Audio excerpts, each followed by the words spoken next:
Cordial saludo. Les habla Rodrigo Ricardo, docente de matemáticas de la Institución Educativa Concentración Educativa del Sur de Montelíbano, CESUM. En esta ocasión vamos a compartir algunas precisiones acerca de las funciones exponencial, logarítmica y la función definida a trozos. Estas funciones exponenciales y logarítmicas tienen gran aplicación en problemas donde se necesita medir el crecimiento poblacional, y la función a trozos tiene su principal aplicación en problemas de la vida cotidiana donde la variable independiente hace que el problema a solucionar se aborde con una función dependiendo del intervalo en el cual se encuentra la variable. Bueno, la función exponencial es aquella función que tiene la forma f de x igual a elevado a la x o f de x igual a e a la x, donde este e es el número de Euler, que es aproximadamente 2,71, y para toda función exponencial el valor de la constante a debe ser mayor que 0, debe ser además diferente de 1, ¿sí? Ya que si el valor de esta constante a se me convierte en 1 elevado a cualquier potencia x viene siendo 1, por lo tanto se me convertiría la función exponencial en una función constante en la función f de x igual a 1. Por tanto, el valor de a no puede ser 1, pero puede estar entre 0 y 1 sin incluir a 0 y sin incluir a 1, o puede ser mayor que 1. Ese valor de la constante a me determina a mí si la función es creciente o es decreciente. Entonces, para valores de a mayores que 1, la función exponencial va a ser una función creciente. Fijémonos que a medida que vamos aumentando en el eje de las x, las y también van aumentando. Y en contraposición, cuando tenemos valores de a que se encuentran entre 0 y 1, la función es decreciente. Entonces, a medida que avanzamos en el eje de las x, la función va decreciendo.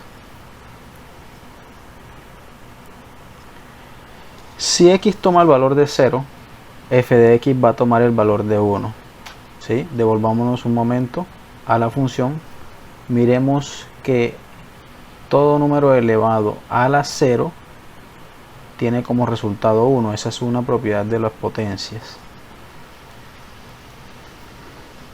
Ahora, si x toma valor de 1, entonces la función f de x va a tomar el valor de a, o en su defecto, si la función es exponencial con base Euler, entonces la función va a tomar el valor de Euler. Esto se debe a que cualquier número elevado a la 1 da como resultado el mismo número. El dominio y el rango de la función son todos los números reales, pero esto depende de la función como tal. Si nos fijamos en la gráfica de función exponencial, ¿sí? Esta que es creciente y esta que es decreciente, se presenta una asíntota, es decir, que la función nunca toca o nunca toma los valores de 0, ¿sí? Aquí para las x, lo que quiere decir que ahí se presenta una asíntota. Acá se presenta la misma situación, pero puede ocurrir que yo tenga una función donde hagamos una transformación en el plano, es decir, puedo tener la función y es igual a ax menos 5, por ejemplo. Entonces ya cada puntico se me va a trasladar el valor de a elevado a la x, le voy a restar 5, se me va a trasladar 5 unidades hacia abajo. Entonces, por eso hacemos la salvedad de que el dominio y el rango pueden ser todos los números reales, pero depende de la función que yo esté estudiando puntualmente. En este ejemplo nos piden que grafiquemos la función f de x igual a 3 a la x en el intervalo de menos 2 a 2 y vamos a determinar su dominio y su rango. Entonces tomamos la estrategia de la tabla, ¿sí? Vamos a evaluar qué pasa con la función cada vez que yo le doy los valores a x, ¿sí? Estos valores que me están dando acá en el intervalo. Los valores que toma y son estos valores que están aquí. Eso resulta de reemplazar o tomar la función y evaluar esa función para cada uno de los valores de x. Entonces, si yo me fijo, tengo dos exponentes aquí que serían negativos. Me voy a valer de una propiedad de los exponentes que me dice que cualquier número elevado a un número negativo lo puedo expresar como 1 sobre ese número elevado al inverso de este número que está aquí, es decir, a la potencia positiva. Y además de eso también me voy a valer de esta propiedad que ya habíamos hablado. Cualquier número elevado a la 0, cualquier número real elevado a la 0 va a tener como resultado 1.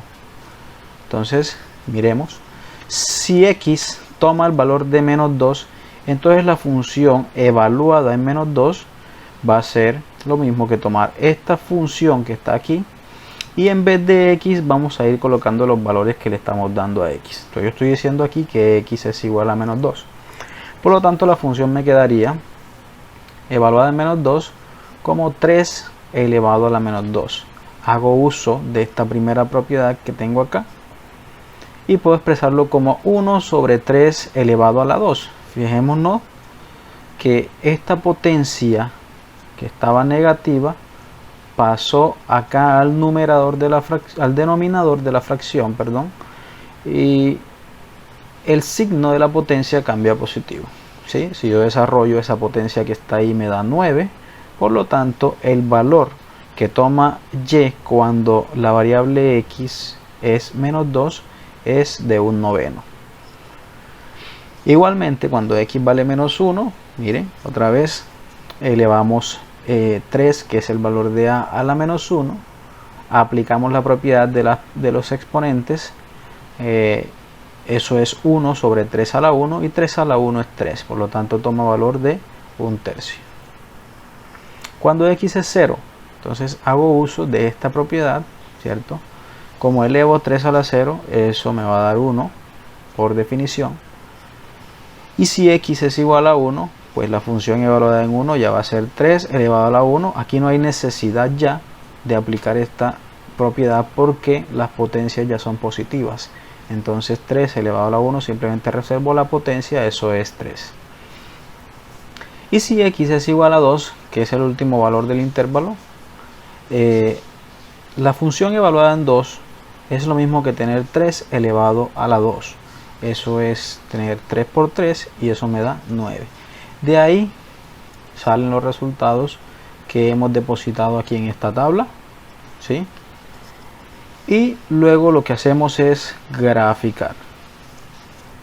Aquí encontramos la gráfica. Yo me he valido de la aplicación GeoGebra para graficar.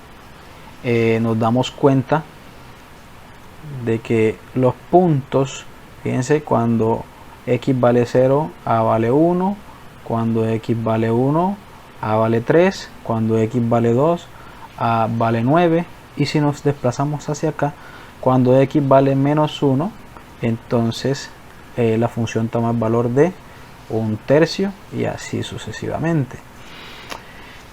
Nos damos cuenta que es una función creciente, puesto que el valor de a es mayor que 1, y además de eso nos pedían que estableciéramos el dominio y el rango de esa función.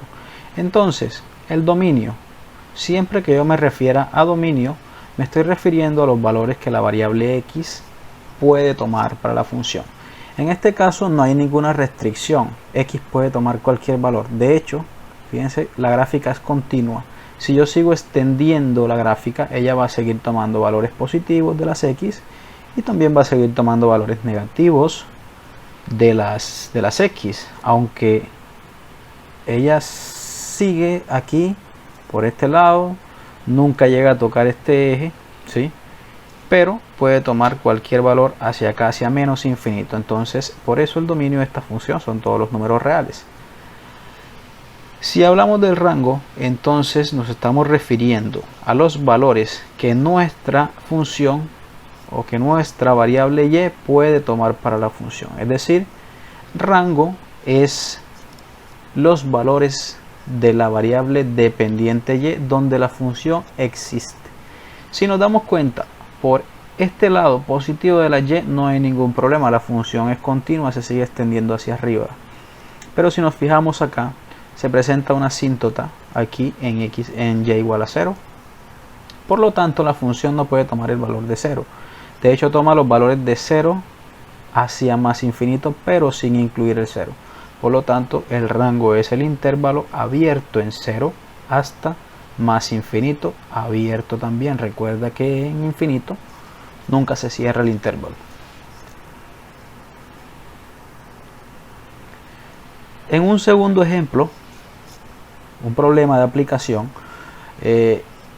nos piden que calculemos para este problema algunos datos. Entonces el problema dice: la población de bacterias presentes en una superficie con respecto al tiempo está dada por P de t igual a 200 por 2 a la t, donde P es el número de bacterias, la población, y t es el tiempo en horas. Como primera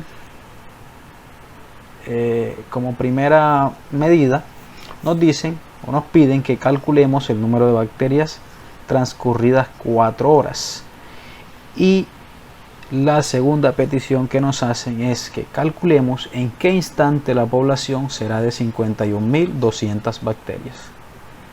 Bien, nos están pidiendo que evaluemos. Si yo sé que la función P de t es igual a 200 por 2 a la t, es la que representa la población a cualquier tiempo t definido en horas, entonces yo podría evaluar la función cuando t vale 4. Y de esa forma yo hallaría qué población de bacterias hay a las 4 horas. Incluso lo puedo hacer a cualquier tiempo. Si me pidieran a las 3 horas, entonces lo que yo haría es simplemente reemplazar a t por 3. A las 5 horas reemplazar a t por 5. En este caso me piden que calcule esa población a las 4 horas, cuántas bacterias hay ahí. Entonces lo que hacemos es evaluar la función P de t cuando t vale 4. Eso es reemplazar a t por 4. Entonces me quedaría P de 4 es igual a 200 por 2 elevado a la 4.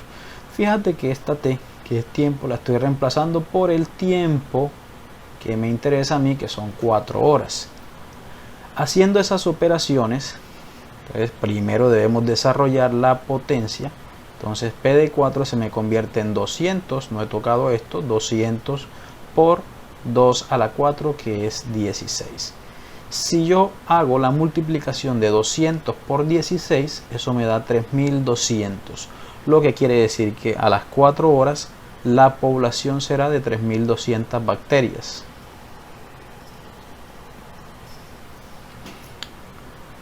El segundo cálculo me están pidiendo que yo investigue a qué tiempo, a qué hora la cantidad, la población, es decir, este P de t se me vuelve a mí 51.200, es decir, a qué tiempo t tenemos 51.200 bacterias en ese cultivo. O sea que P de t en este caso es 51.200. Reemplazando ese valor en la función se me convierte en una ecuación donde la variable independiente o la incógnita está en un exponente. Entonces lo que yo tengo que hacer es primero tratar de dejar este término solo, ¿verdad? Entonces voy a tomar este valor 200 que está multiplicando al término que contiene a la incógnita. Como está multiplicando, ese 200 debe pasar al otro lado a dividir, hacer la operación contraria, que es división, exactamente como lo estamos mostrando aquí. Si efectúo esa operación, ¿sí?, me queda que 256, que es el resultado de dividir 512, 51.200 entre 200, es 256. De este lado de la ecuación no he hecho ninguna operación. Me voy a valer de una propiedad para resolver las ecuaciones exponenciales. Cuando yo quiero despejar un exponente, la primera opción es tratar de buscar la forma de expresar este número que tengo aquí, el que no tiene el exponente, de expresarlo en términos de la misma base que está aquí. Es decir, yo voy a consultar si hay una potencia de base 2 que me permita obtener 256. De hecho, si nosotros miramos, descomponemos 256 en sus factores, nos damos cuenta que yo puedo encontrar que 2 elevado a la 8 es lo mismo que tener 256. O sea que 256 al descomponerlo en sus factores me va a dar como resultado 8 veces, voy a tener que sacar 8 veces las mitades. Entonces yo puedo decir que 2 elevado a la 8 es igual a 256. En este caso, eso se llama igualación de la base. En este caso ya he igualado las bases.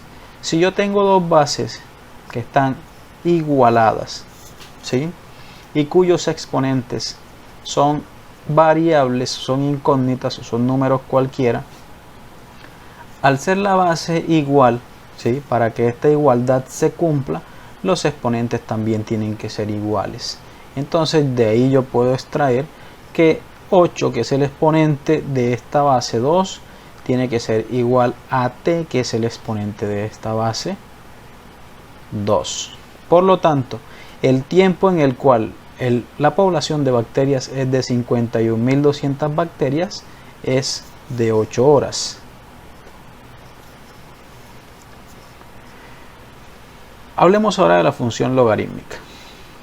Para hablar de la función logarítmica, primero vamos a devolver un poquito y vamos a hablar del logaritmo. El logaritmo de un número cualquiera consiste en buscar a qué número tengo que elevar una base a para que esa potencia me dé como resultado x, ¿sí? Entonces tenemos dos clases de logaritmo. Está el logaritmo común y está el logaritmo natural. El logaritmo común es de base 10. Quiere decir que esta siempre va a ser 10.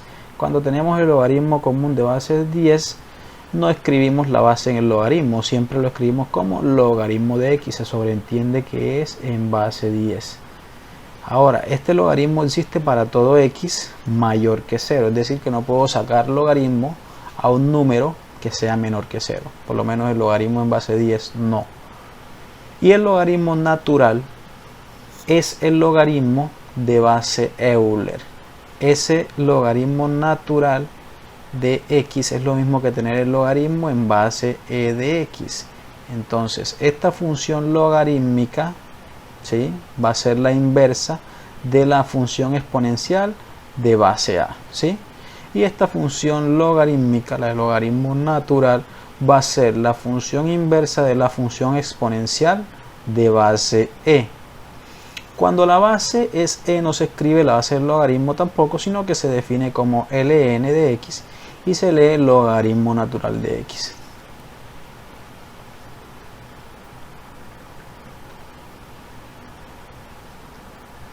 Por ejemplo, sabemos que 3 es igual al logaritmo en base 8 de 512. Esto significa que si yo elevo 8 a la 3, eso me va a dar 512, como está expresado aquí. Es decir, que yo puedo expresar esto de forma de logaritmo o lo puedo expresar en forma exponencial. Igualmente, puedo hacer el paso contrario, pasar de la forma exponencial al logaritmo, como lo vemos a continuación. 81 es el resultado de elevar 3 a la 4, ¿sí? Entonces yo podría decir que 4 es el logaritmo en base 3 de 81. Es decir, si yo elevo 3 a la 4, voy a obtener como resultado 81. La función logaritmo tiene la forma y es igual al logaritmo de x. Esta función, como lo habíamos dicho, corresponde a la función inversa de la función exponencial de base a, que es esta función que está aquí y ya habíamos estudiado anteriormente. En cambio, si tengo la función y es igual al logaritmo natural de x, también es una función logarítmica, pero en este caso corresponde a la inversa de la función exponencial de base e, que es esta función que está aquí y que ya habíamos visto esta expresión anteriormente. Si x es igual a 0, la función logaritmo tiende a menos infinito. Es decir, esa logaritmo de 0 está indefinido, no tiene un valor, pero la función tiende a buscar valores cercanos o valores que tienden hacia menos infinito.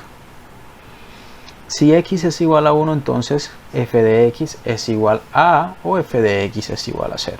Quiere decir esto que si yo tengo la función logaritmo y esa función logaritmo me da 1, o esa función logaritmo la calculo para 1, quiere decir que la base me va a dar como resultado el logaritmo.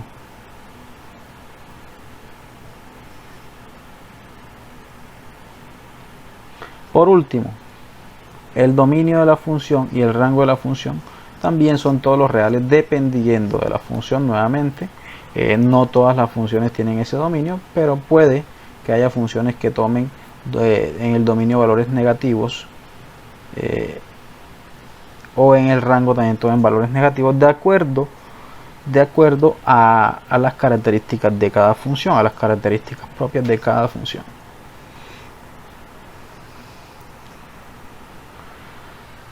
En este ejemplo nos piden que grafiquemos la función y es igual al logaritmo de x más 2 y que además de eso determinemos su dominio y su rango. Nuevamente nos vamos a ayudar de la tabla.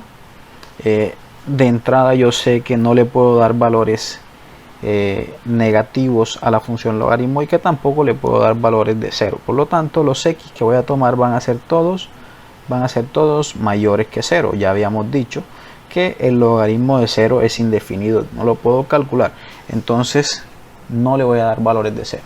Le voy a dar entonces a x los valores de 1, 2, 3, 4 y 5 y voy a mirar qué pasa con y. Va a tomar estos valores, ya miramos de dónde sale cada valor. Si x equivale a 1, entonces la función y es igual al logaritmo de 1, es decir, donde está x voy a evaluar, voy a reemplazar por 1, donde está x pongo 1, logaritmo de 1 más 2, eso me da como resultado 2. Si x es igual a 2, entonces y va a ser igual al logaritmo de 2 más 2, eso es aproximadamente 2,3. Si x es igual a 3, entonces y es igual al logaritmo de 3 más 2 y eso es aproximadamente 2,48. Si x es igual a 4, entonces y es igual al logaritmo de 4 más 2 y eso es aproximadamente 2,6. Y por último, si x toma valor de 5, entonces la función se me convierte en y igual al logaritmo de 5 más 2 y eso es aproximadamente 2,7. ¿Cómo saco estos valores? Pues yo me voy a ayudar o me ayudé de la calculadora, ¿cierto? Utilicé la tecla log de la calculadora, luego escribí la expresión y simplemente pulsamos el igual y miramos qué valor toma la función cuando nosotros la evaluamos en cada uno de estos valores que escogimos para x. Procedemos entonces a graficar. Esta sería la gráfica de la función. Fíjense, es una función, en este caso creciente. A medida que voy aumentando en las x, las y también van aumentando. Definimos rango y dominio. Entonces, si nos damos cuenta, el dominio va en 0 abierto. ¿Por qué en 0? Porque la función se puede acercar a 0 por las x, más nunca toma valor de 0. Entonces, puede tomar valores desde 0 hasta más infinito. Y el rango, que son los valores que toma la variable y, van desde menos infinito, fíjense que vienen desde acá, y pueden seguir tomando valores hacia arriba, hacia arriba, hacia arriba de la y, por lo tanto el rango es desde menos infinito hasta más infinito. Fíjense que no necesariamente esta función toma dominio todos los números reales, pero si yo hiciera alguna modificación, si yo a esta función no fuese logaritmo de x sino logaritmo de x más 3, entonces ya la función se desplazaría un poco hacia la izquierda, estaría tomando también valores negativos.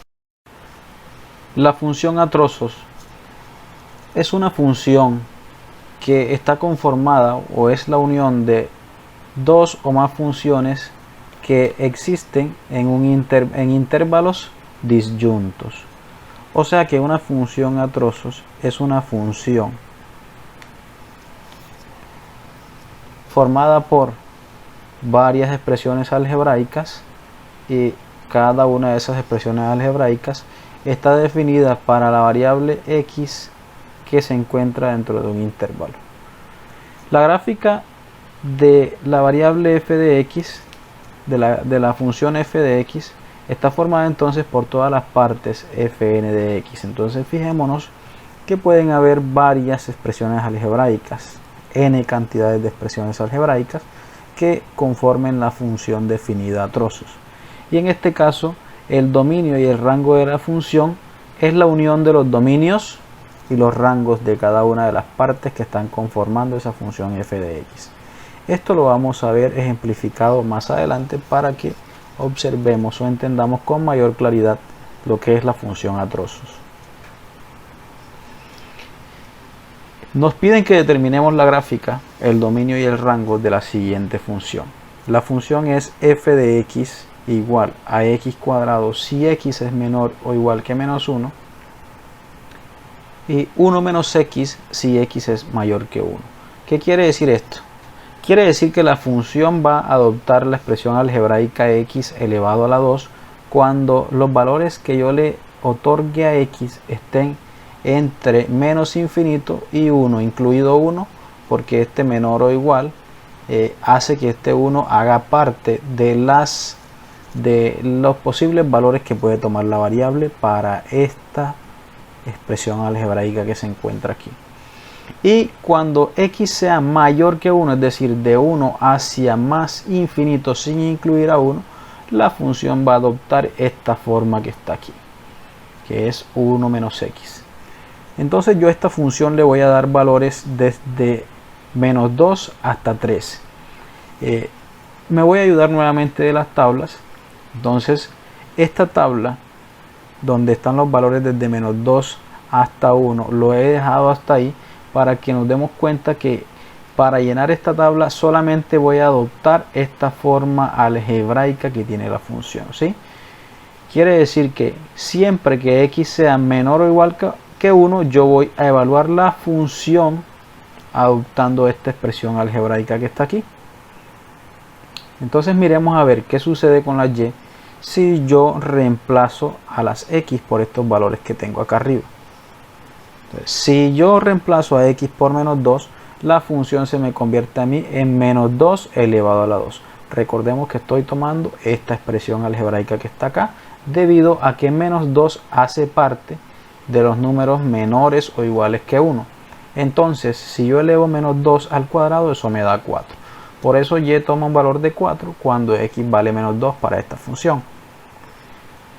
Seguidamente, otorgándole un valor de menos 1 a x, reemplazo, la función se me convierte en y es igual a menos 1 elevado a la 2. Todavía este número sigue estando en el intervalo de los menores o iguales a 1, por lo tanto sigo adoptando esta forma. Eso me da como resultado 1.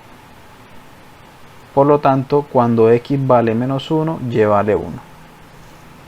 Si x es igual a 0, aún continúa en el intervalo de los x menores o iguales a 1. Entonces sigo adoptando esta forma. Entonces la función se me convierte a mí en y es igual a 0 elevado a la 2. 0 elevado a cualquier cantidad es 0, por lo tanto cuando x equivale a 0, entonces y equivale a 0. Y cuando x equivale a 1, entonces recordemos que esta función, esta forma algebraica, esta expresión algebraica, también puede adoptar el valor de 1 para la x. Fíjense que dice menor o igual. Como es igual a 1, entonces también lo voy a evaluar con esa forma algebraica. Entonces si x es igual a 1, y se me convierte a mí en 1 elevado a la 2. Y elevar 1 a cualquier potencia es tener 1. Por lo tanto, siempre que x sea 1 para esta función, y equivale a 1. ¿Qué pasa con 2 y 3? Entonces, si nos damos cuenta, 2 y 3 se salen de este intervalo. Ya no son menores ni son iguales a 1. Serían números mayores que 1. Por lo tanto, como el intervalo en el que estoy tomando a las x cumple con esta condición, ya no voy a evaluar la función con esta expresión algebraica x cuadrado, sino que la voy a evaluar con esta expresión algebraica 1 menos x. Entonces, si reemplazamos a x por 2, la función se me convierte en y es igual a 1 menos x, pero x es 2. Entonces se me convierte en y es igual a 1 menos 2 y eso es igual a menos 1.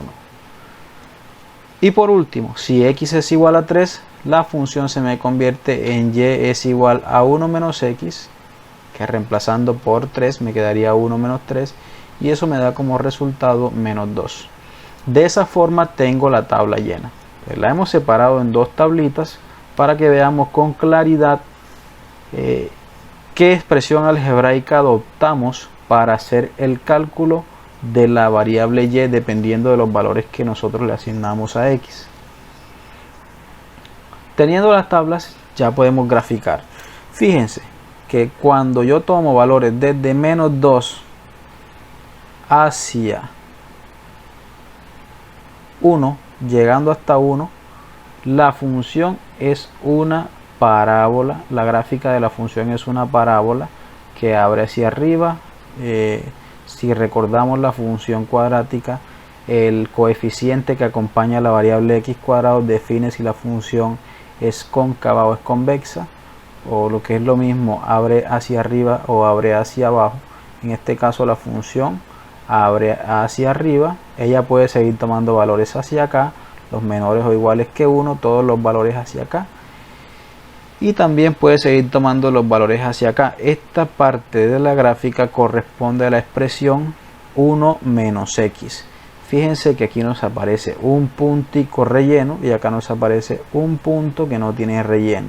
Eso significa que cuando x vale 1, la función está definida para esta expresión que representa esta gráfica que está aquí, ¿sí? Y cuando x es mayor que 1, es decir, es para esta función, para esta porción de la gráfica, x no puede ser 1. Eso es lo que significa que este intervalo aquí, o que este punto no tenga relleno. Significa que ahí hay un intervalo abierto, es decir, que esta porción de la gráfica no puede tomar en x el valor de 1. Eso nos lo está diciendo la misma función a trozos, ¿verdad?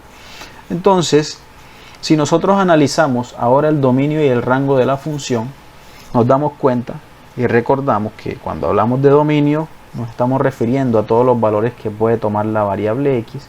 Si nosotros extendemos la función, ella va a seguir tomando valores hacia las x negativas, y si la extendemos por acá, recordemos que es continua en sus extremos, entonces ella puede seguir tomando valores hacia el lado positivo de las x. Por lo tanto, el dominio va a ser todos los reales. Y en cuanto al rango, entonces la función o la gráfica la puedo extender hacia acá, sigue tomando valores en los y positivos. En este caso aquí adopta también estos valores de y adopta todos los valores de y hacia abajo, ¿sí? Por lo tanto, el rango de la función es la unión de estos dos rangos. Esta función tiene rango desde 0 hasta más infinito, y esta función tiene rango desde 0 abierto hasta menos infinito. Por lo tanto, el rango será el resultado de unir esos dos intervalos, es decir, desde menos infinito hacia más infinito, lo que es lo mismo decir que el rango corresponde a todo el conjunto de los números reales. Bien, hemos llegado al final de la clase. Estas son las referencias bibliográficas, los textos o las guías o los escritos desde donde se tomó la mayor parte de la información para el desarrollo de esta clase. Nos vemos en un próximo video.